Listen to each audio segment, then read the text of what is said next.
Hello, cheeseheads, and welcome once again to Seb's Sunday Transfer Talk, where we get to look at the latest goings on at our beloved Tottenham Hotspur Football Club. It's a real pleasure for me to present to you all the rumours and gossip, and I'm thankful for the positive feedback that I've had so far. Thank you. Please remember, if you like what you see, then please subscribe to our channel and smash that like button. So now straight on to Tottenham, and once again, some confirmed transfer business. That's right, cheeseheads. There's been 3 of these shows and 3 signings. I don't want to take any credit, but I'm sure this can't be coincidental. Can you imagine if my honest insider is actually Don Fabio Paratici himself? I mean, it's not, but we can pretend, can't we? So, first things first, let's welcome to the football club Yves Bissouma. What a signing this is for Spurs. And as per Fabrizio Romano, a player that a host of top clubs in the Premier League had their eye on. This one surprised many, but Spurs fans, this signing was important for many reasons. And it's not just a skill set of the player that we will look at in a minute. Firstly, this signing shows Spurs are at the top table in the Premier League. Secondly, it shows that while other clubs prevaricate over well-publicised big names, and yes, Manchester United, I am looking at you and your £80 million offer for Frenkie de Jong, Spurs are able to move quickly and decisively for a player who was at the top of their wanted list.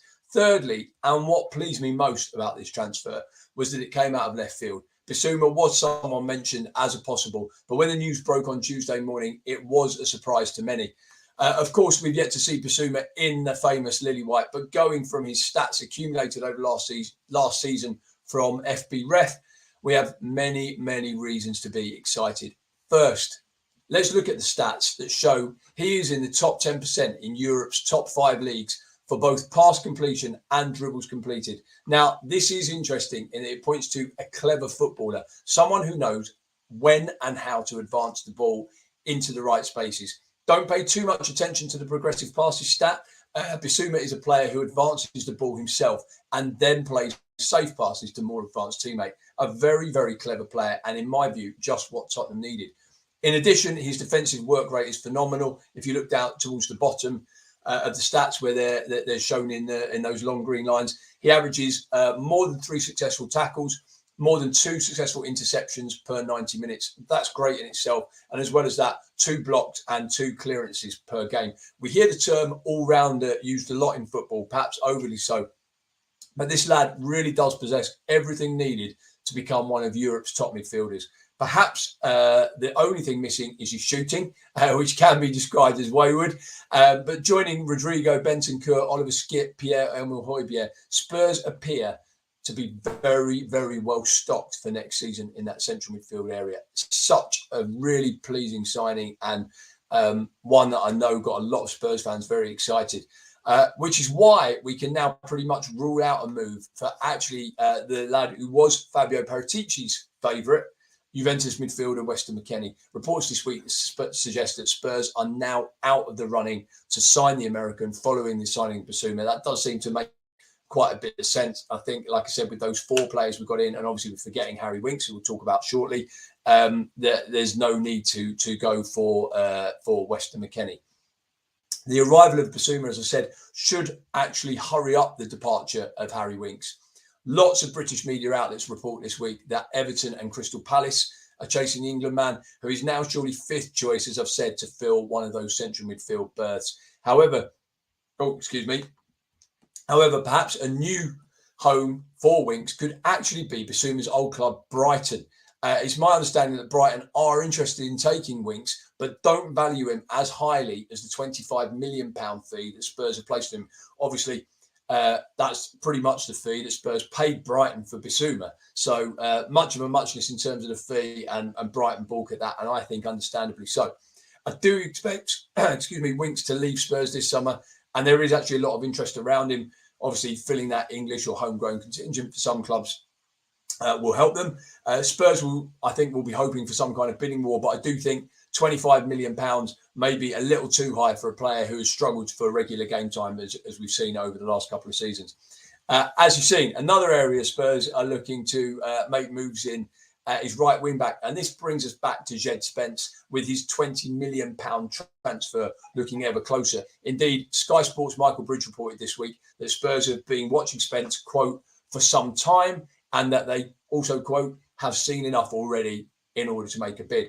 Indeed, it was also reported this week in local Nottingham media that Nottingham Forest have withdrawn from the race to sign Jed Spence. Obviously, he spent all season on loan there last season from Middlesbrough, and that leaves the path clear for Spurs to swoop. This, in turn, and this is looking more and more likely now, is likely to see Emerson Royal leave the football club, with his most likely destination actually being Atletico Madrid. Indeed, his father, the wonderfully named Emerson Zulu, met with Atletico this week. And when asked about the meeting, he tried to play it down. Again, I quote, he said, "I was in casual conversation with Atletico Madrid, but I'm not just Emerson Royal's agent, so I can't confirm this information." In our opinion, no smoke without fire regarding this. I fully expect Emerson to be moved on. If Spurs can achieve a fee near the £30 million they paid last summer, I think it would be great. But from what I understand, it's very likely to be a loan with an option to buy for that set fee. So it's almost like a try before you buy for Atletico Madrid. If he's the player that they think he is, very likely that he will move permanently next summer, but they get a year to try him out. Possibly good for all parties. On now to the latest for Christian Eriksen. And it is our belief that Eriksen will make his decision on his new club this week. And it is highly likely that he will rejoin Tottenham Hotspur. Indeed, The Athletic reported this week that Eriksen intends to stay in London, while many media sources have reported that he has actually informed Brentford of his decision to leave. So adding all the pieces together, it does appear that Eriksen could be reunited both with Spurs and his former Inter Milan boss, Antonio Conte, in what would be another free signing and a very shrewd piece of business. Many of us saw the documentary, All or Nothing, where Eriksen made clear his intention to leave Spurs. That was back in January 2020. It was quite a painful scene to watch, where he basically just said, "I just want to go." But to get £16 million for a player with months left on his contract, as it was then, and then to sign him back for nothing a couple of years later after he continues to prove himself, despite nearly dying on a football pitch, not only a great piece of business for the club, but it would be a fairy tale move, I feel, for the player. I think I speak for many Spurs fans as well when I say to see Eriksen pull on a Spurs shirt again would actually be quite an emotional moment. Now, cheeseheads, it is time for Seb's Honest Insider Transfer Exclusive. Let's get that up there. This week, it's another player from the Championship in the form of a 6'6" giant central defender, and his name is Harry Souttar. Now, Souttar is a Scottish-born Australian international who's in very, very good form for Stoke City last season before he suffered an unfortunate anterior cruciate ligament injury that ended his season prematurely. In fact, our Honest Insider tells us that Spurs were actually looking to make a move for him in January last year, but the injury that he suffered on international duty put paid to that. However, Spurs could reignite their interest this summer and are willing to send Japhet Tanganga on loan the other way as part of the deal. It's certainly one to keep an eye on. Actually, it makes sense from a Stoke City point of view as well. They have a history of loaning Premier League defenders. We've even seen it with our own, or formerly our own Cameron Carter Vickers. Kurt Zouma was another one. Last season, it was Taylor Harwood-Bellis from Manchester City. So it is something that Stoke City look to do, and it might see Harry Souttar leave the other way. We shall see. Next up, let's look at a man that we featured heavily in the last episode, Torino centre-back Gleison Bremer, and a look actually at some really interesting quotes that he gave ESPN this weekend. Bremer told ESPN, and I quote again, "I spoke to the manager of Torino and I said I wanted to leave." That was actually last summer. He said, "Stay this season and help us. Next season, you can take the next step. The fans, everyone knows this already. I want to play Champions League football. I want to play for Brazil at a much higher level. It's a matter of time. I'm looking at a few offers, but I don't think I will be at Torino next season." Now, there are a couple of interesting things here. Firstly, it's obviously the fact that he seems sure to leave Torino this summer. I think that's a done deal. But also, you may remember how last week I detailed how Bremer will shortly be eligible to play for Italy, having no international recognition from his country of birth and being in Italy for the prerequisite amount of time to gain nationality. So this appears to me actually to be some kind of semi-veiled request to open up his options for international football. It seems he's basically asking permission to leave Italian football and gain international honours for Brazil. Of course, he is sensible, and later on in the interview, he says, since I arrived in Italy, I was welcomed with open arms. I was named the best defender in Italy, as we covered. I'd like to play for Brazil, but if one day they don't want me and Italy call me, I'd go without question. So, yeah, literally throwing his hat into the ring for wanting to get international football, which his performances, as we detailed last week, surely deserve.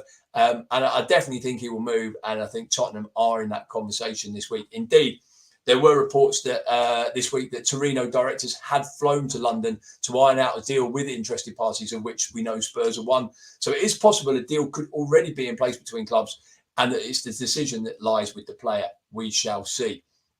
As has been covered very much today, Spurs are rumoured to be nearing a move for Eintracht Frankfurt centre-back Evan Ndicka. However, Frankfurt are thought to be demanding around £19 million for their man. That figure, of course, is a bargain buy for big clubs when it comes to the modern market. £19 million for internationally recognised centre-back is not a lot of money. Ndicka is only 22, and Tottenham will obviously see a lot of potential in the France under-21 star. They are obviously, as we know, we've covered a lot on this show already, in for a centre-back, specifically for a left-sided centre-back. And after being quoted big money for the likes of Alessandro Bastoni and Pau Torres, a move for Ndicka would make a lot of sense. He has the same agent as Bissouma and also just has a year left on his contract. So this is one that I really could see happening. In fact, it seems to have gathered pace throughout the day today. It might be a very quick move. Fingers crossed. Let's see. One name that has been mooted this week in the hunt for a new centre-back also wins our Rubbish Rumour of the Week award, but for a different reason than you might have guessed. This week it is Merih Demiral, 6'4" Turkish defender, spent last season on loan at Atalanta from Juventus, played 42 times, I think, for the Bergamo club last season in all competitions, and has been linked to Spurs actually for a few weeks now. But this week he signed permanently for Atalanta for around 17 million euros. Now, many media sources that I read said game over in terms of a transfer to the Premier League or in terms of a transfer to Tottenham. This is simply not the case. And especially historically, where Juventus, Atalanta and Spurs are all concerned. You will obviously remember a certain Christian Romero who signed for Atalanta after a season-long loan from Juventus, only to be moved on without playing a game for an increased fee, albeit on loan at first. As we know, it was a little bit more complicated to move to Spurs. Could history be about to repeat itself? I don't know, but I feel Demiral is perhaps a little bit down the list in terms of Spurs' choice of centre-backs. But the fact that business has been concluded between the two clubs fairly recently in terms of Romero and obviously the loan with Galini perhaps shouldn't be ignored. And Atalanta themselves do have a history of being prepared to sell players if the money is right. This isn't a transfer that can be ruled out. And obviously, as I've covered, certainly not on the basis of him just signing for Atalanta. It makes no difference at all. Finally, my favourite segment of this production, as you know, the Tanguy Ndombele, where to now? Now, Cheeseheads, I have some pretty big news. No, sorry, that's a complete lie. I don't. There has been absolutely zero news concerning Ndombele this week. I've searched high and low, can't find a thing. And that in itself is actually, I feel now, quite concerning. We're obviously delighted as Spurs fans to see 3 incomings already in what, as I've covered, has been a departure from previous transfer strategy. But I feel now we really are at the time where we must see some players at least start to be seriously linked with moves away. Harry Kane mentioned recently that he expects to come back for pre-season training on July the 8th. And the thought of Ndombele, Giovanni Lo Celso, Harry Winks walking through the door at Hotspur Way seems a little bit odd. July the 8th is not that far away. So I expect some pretty quick movement in order to get some of these players out within the next few weeks before the start of pre-season. It will also be interesting to see who gets named in the squad for the forthcoming tour of South Korea. I think that will tell us a lot. I think there will be some big omissions, and we will be expecting those players to remain in the country or where they are with a view to being moved out of the club. Finally, and after mentioning Harry Kane, there were reports this week of Tottenham wanting just bear with me, to extend his contract. As we all know, Kane's current deal runs out in 2024, but Tutto Mercato in Italy report this week that Spurs are hoping to extend his deal to 2027. That will take him to 34 years old and would, in my opinion, surely cement him as obviously all-time leading goal scorer for the club and country, as that is only a few weeks or months away, and a Tottenham legend. Personally, however, I don't actually see it happening this summer. I think the enforced winter break for the World Cup will be a time when both player and club and manager, Antonio Conte, take stock of the season so far and the transfer window that we're currently in now. All being well, I think we could see extensions for both player and manager then. But I guess the positive is that right now there's been zero talk, zero media speculation about either Kane or Conte leaving this summer. And that is obviously a big change to within the season, when I think people felt Conte would be gone by now. There was certainly a feeling after that Burnley game, if you remember, that Spurs would do well to keep him, was the talk, all this type of stuff. And obviously it's not that long ago since I think we all felt Kane was on his way out. Now that's a big sea change, but in terms of contracts, I think we still need to see what we do in the transfer window, how well we start the season. Obviously with the fixture list coming out, I think Spurs will be looking to start very strongly this season and go into that enforced winter break in a really good position. If that happens, I feel is the time for these extended contracts. And on that note, cheeseheads, we conclude the transfer roundup for another week. I'm so grateful for you to watching. As I said, please hit that like and that subscribe button to subscribe to our channel. And as I always say, also please subscribe to our podcast with your podcast providers. We're a multimedia platform at the moment in terms of podcasts. YouTube's all throughout the week, so please keep an eye out for, as I always say, for Caller, HG, Becky, John, all the team that we have here, Cheese Room Productions, to get these bits of information and these chats that we have over to you. Obviously, as well, you see the ticker along the bottom here. Don't forget to sign up to Patreon. It's I think it's from about £3 a month, and you get to join all our kind of chats. You get discounts with our partners at Football Prizes, or loads and loads of offers. You get to speak to people like me, which is, let's face it, always a bonus. So yeah, subscribe to Patreon. We really appreciate your help with that. Finally, as always, I'd like to help JP, my good friend over in Sydney, who helps me put this show together, for all his time and help with this production. And until next time, cheeseheads, come on, you Spurs!